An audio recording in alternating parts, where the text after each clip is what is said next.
스위스의 바젤시에 가면 수백 년이 된 고색 창연한 교회당이 있습니다. 교회 내부로 들어가면 성경에 등장하는 여러 선지자들을 동상으로 조각해서 줄지어 세워 놓았습니다. 입구 쪽에는 엘리야, 이사야, 예레미야, 에스겔, 다니엘 동상을 세웠고, 지단으로 갈수록 시기적으로 보다 최근 선지자들의 동상을 배치했습니다. 강단 가까이에 세례 요한이 서 있고 바로 앞에는 예수 그리스도의 상이 있습니다. 그런데 이 동상들이 좀 특이한 것은 저마다 손을 들어 어디인가를 가리키고 있습니다. 모든 동상이 오직 한 방향, 강단 중앙에 있는 예수 그리스도를 동상을 지시하고 있습니다. 이게 무슨 뜻입니까? 구약, 신약, 성경 전체는 오직 예수 그리스도가 중심이라는 의미입니다. 구약을 해석하는 방법 중에 모형론이 있습니다. 구약을 철저하게 신약과 연결시켜서 해석하고 읽는 방법입니다. 이 해석에서는 구약의 모든 사건이 예수 그리스도를 암시하며 예수 그리스도가 바로 구약의 완성입니다. 구약은 신약 예수 그리스도의 예표요 상징입니다. 구약의 그림자입니다. 신약이 본체입니다. 여러분, 본체 없는 그림자는 헛개비입니다. 본체가 그림자로 나타나는 것입니다. 실체가 있고야 상징이 가능합니다. 구약에 나타난 이 모든 사건의 실체가 바로 예수 그리스도이십니다. 구약에 나타난 이야기는 그저 예표요, 그림자요, 상징입니다. 여러분, 구약이 있고 그리고 신약이 있는 것이 아닙니다. 신약이 원래 본체요, 구약이 상징이고 예표입니다. 여기에 큰 의미가 있습니다. 히브리서가 말하는 핵심적 진리가 바로 이것입니다. 오늘 성경 히브리서는 구약의 제사 관점에서 예수 그리스도를 설명합니다. 예수 그리스도가 누구냐? 성경의 많은 책 중에 히브리서가 구속사적인 예수님을 가장 잘 설명하고 있습니다. 예수님이 지상에서 무엇을 하셨습니까? 예수님의 많은 말씀으로 교훈했습니다. 병자를 고쳐주시고 가르치고 또 스스로 생활 철학의 본을 보여주셨습니다. 우리 사람들에게 복 받는 길을 열어놓았습니다. 여러분, 사실 그러나 이런 것들은 그다지 중요하지 않습니다. 예수님이 친히 사람을 위하여 구원하기 위하여 십자가에 돌아가셨고 그로 인해서 우리의 생명을 구속하셨다. 구속 사역이 가장 중요합니다. 십자가 외에 예수님을 설명하는 다른 말씀은 주변적인 이야기입니다. 예수님이 우리를 위하여 피를 흘리셨다. 여기에 초점을 맞추어야 합니다. 히브리서는 예수 그리스도가 십자가 사건을 속죄 제사로 봅니다. 그래서 유대인이었다가 예수 믿은 사람들에게 아주 적합한 책입니다. 한 의인의 단순한 희생이 아닙니다. 십자가는 모든 사람을 위해 하나님께 드려진 예수님의 속죄 제사입니다. 히브리서가 그런 관점에서 그리스도를 설명하고 있습니다. 구약 성경 출애굽기에는 두 가지 이야기가 담겨져 있습니다. 하나는 하나님께서 이스라엘 백성을 애굽에서 구출해낸 내용이고, 다른 하나는 하나님이 율법을 주시고 계약을 체결한 내용입니다. 모세를 지도자로 출애굽했던 이스라엘 백성들은 애굽을 떠난 지 3개월이 지난 후에 시내산에 도착했습니다. 하나님이 모세를 시내산으로 불러서 이렇게 말씀했습니다. 이 세계가 모두 내게 속해 있다. 너희가 내 명령을 준수하고 내 언약을 지키면 너희는 나의 소유가 되며 제사장 나라가 되고 거룩한 나라가 되리라. 모세가 산에서 내려와서 이 같은 하나님의 말씀을 온 백성에게 보고했습니다. 하나님은 백성들이 성결하도록 모두가 옷을 빨아입고 3일간 기다리도록 지시했습니다. 백성들의 성결이 완료되자 마침내 하나님께서 시내 산으로 오셔서 중보자로 모세를 부르시고 일반 사람들에게는 시내 산 접근을 금지했습니다.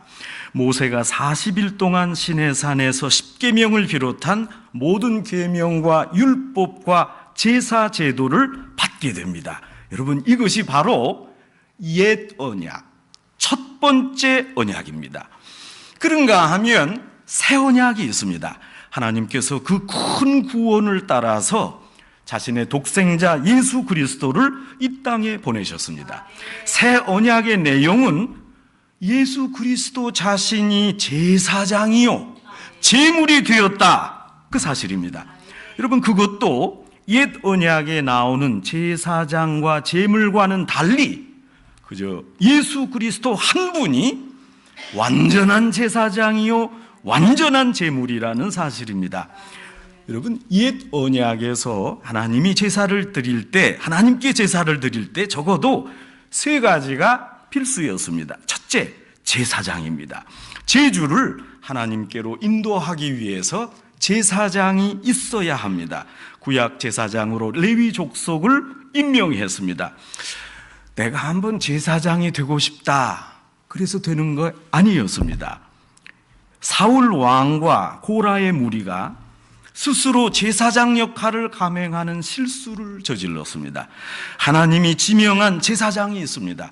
아무리 장엄한 제사요 큰 제물을 드려도 제사장이 드리지 않으면 이건 제사가 아닙니다. 둘째로 성전입니다. 여러분, 제사를 아무 데서나 드리면 안 됩니다. 하나님이 지정한 장소에서 하나님이 일러주신 방법대로 제사를 드립니다. 그래서 광야에는 성막이 있었고 이스라엘 백성들이 정착한 후에는 솔로몬 성전, 수룹바벨 성전, 헤롯 성전을 짓고 거기서 제사를 드려야 했습니다. 셋째, 제물이 있어야 했습니다. 제사를 드리려고 할 때 성전에서 제사장이 제물을 가지고 하나님 앞에 나갔습니다. 그저 하나님 앞에 가서 그저 공짜로 기도한 것이 아닙니다. 오늘 본문에는 제사 의식을 간결하게 말하고 있습니다. 오늘 성경에 염소, 황소, 암소의 피가 언급됩니다. 그러니까 피로 제사를 드렸습니다. 이것이 구약의 제사법입니다. 불완전하고 불충분하지만 이 피로 드린 제사에 예표적, 상징적 의미가 있습니다. 바쳐진 제물 속에 피의 의미를 우리가 읽어야 합니다. 피는 생명입니다. 이런 생명, 피를 하나님께 드린 것입니다. 하나님이 고기 좀 먹자 그런 것이 아닙니다. 하나님이 원하시는 것은 결코 뇌물이 아닙니다. 이방 사람들이 우상 제물을 드릴 때 거기에 뇌물성이 있었습니다. 이것은 좀 잡숴보십시오, 맛이 좋습니다, 그런 의미로 드립니다. 그러나 하나님께 드리는 제사에는 뇌물의 성격이 없습니다. 하나님은 고기 살점을 원하시거나 고기 타는 냄새를 원하시는 것이 아닙니다. 그것을 제사로 받지 않으십니다. 이사야 1장 13절 말씀입니다. 헛된 제물을 다시는 내게로 가져오지 말라. 우상에게 드리는 제물 같은 그런 뇌물성 노땡큐다 하는 것입니다. 기뻐 받으시지 않았습니다. 하나님 앞에 값비싼 제물을 많이 드렸다고 하나님이 기뻐하지 않습니다. 정성껏 비둘기만 드려도 이것이 온전한 제사가 됩니다. 내 처지에 맞는 생명을 드린다는 데 의미가 있습니다. 제사를 희생이라고 합니다. 그러니까 그 희생을 드리는 것입니다. 희생이 바로 죽음입니다. 여러분, 그런데 왜 피를 드려야 합니까? 사람이 죄를 지었다, 죄의 값은 사망이다, 죽어 마땅하다, 하나님의 진노 앞에 죽을 수밖에 없다. 자, 왜 제사를 드려야 합니까? 우리 하나님 편에서 보십시다. 제물이 보입니다. 제물에 바친 피를 제단에 붓고 또 죄인에게 뿌렸습니다. 몸에 피를 묻혔습니다. 하나님이 내려다보시면서 지금 피를 보고 있습니다. 생명이 죽었습니다. 하나님이 그 죽음을 보고 계십니다. 하나님이 볼 때 지금 죄인은 죽은 자입니다. 이런 피에 많은 의미가 담겨 있습니다. 에덴 동산에서 아담이 범죄한 후 쫓겨날 때 하나님은 아담에게 가죽옷을 입혔습니다. 여러분, 이것은 짐승 가죽입니다. 이것은 피를 의미합니다. 하나님이 아담 내외에게 가죽옷을 지어 입히기 위해서 동물을 죽였습니다. 피를 내어 죽인 가죽옷을 아담과 하와에게 입혔습니다. 거기에서 생명의 죽음을 보았습니다. 아담은 이미 하나님의 시각 앞에서 죽은 자입니다. 죽었습니다. 그 죽음을 보시고 아담을 죽이지 않고 에덴 동산에서 내쫓았습니다. 가죽 옷을 예수 그리스도의 보혈의 예표로 해석하고 있습니다. 제물이 대신 죽습니다. 멀쩡하게 살아있는 제물의 생명이 죽었습니다. 그래서 제물을 바친 제주가 살았습니다. 오직 완전하신 제사는 예수 그리스도입니다. 그리스도의 제사를 앞에 놓고 구약에서 예표로 제사의식을 보여준 것입니다. 갈보리 산 위의 십자가 사건은 완전합니다. 본래는 십자가였습니다. 구약에서 드리는 양이나 소 제물은 상징이요, 예수님의 십자가가 본체입니다. 그런데 옛 언약과 새 언약의 제물이 죽는 양상이 다릅니다. 예수님이 죽으신 것은 자원적인 희생이요, 구약의 제물은 강제적 희생입니다. 구약에서는 율법에 따라서 제사장 손에 의해 제물이 강제로 희생됐습니다. 여러분, 역사가 요세푸스에 의하면 6월절 즈음에 예루살렘에는 제물의 피가 강과 같이 흘렀다고 합니다. 기록에 의하면 예루살렘 성전에서 한 번에 무려 14만 8천 마리의 동물을 죽였답니다. 그러니까 피가 강이 되어 흘렀다는 말이 과장이 아닙니다. 당시 예루살렘에 피비린내가 진동했습니다.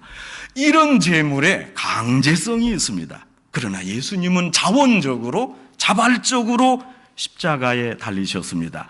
예수님은 우리를 사랑해서 우리를 대신하여 자발적으로 죽었습니다. 이것이 사랑의 계시요 자기 희생의 표시입니다. 예수님이 온전한 제물이 된 새 역사의 제사는 그 제사로 온전하기 때문에 단번에 족합니다. 구약의 제사는 온전하지 않기 때문에 반복해야 했습니다. 십자가는 완전한 제사이므로 역사 중심의 한 번으로 족합니다. 제사를 안 드려도 됩니다. 누구든지 예수 십자가를 믿으면 자신의 과거와 현재 그리고 미래의 죄가 한꺼번에 없어집니다. 이것이 바로 속죄의 원스톱 서비스입니다. 한 번으로 이루어집니다. 옛 언약과 마찬가지로 예수님의 십자가에는 대신 죽었다, 이런 큰 의미가 있습니다. 이것이 대속입니다. 구약 제사에서 바쳐진 양이 죽어야 할 이유가 없습니다. 멀쩡한 생명이 제단 앞에서 사람을 대신해서 죽었습니다. 하나님이 이 죽음을 보시고 사람을 사하십니다. 죄값은 사망입니다. 죄를 지었으면 반드시 벌을 받아야 하고 그 결과 죽어야 합니다. 그런데 남이 대신 죽음으로 죄인이 용서됩니다. 다른 동물값을 치름으로 해서 죄인이 용서받습니다.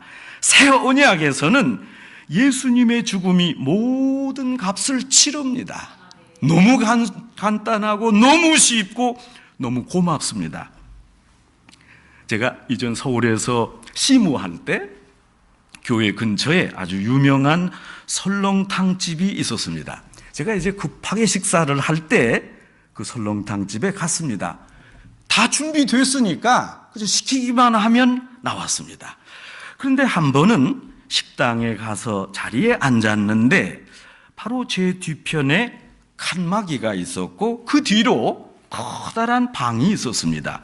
그날따라 늦은 오후인데도 방 안에 손님이 가득했습니다. 저는 무슨 모임이 있는가 생각했습니다.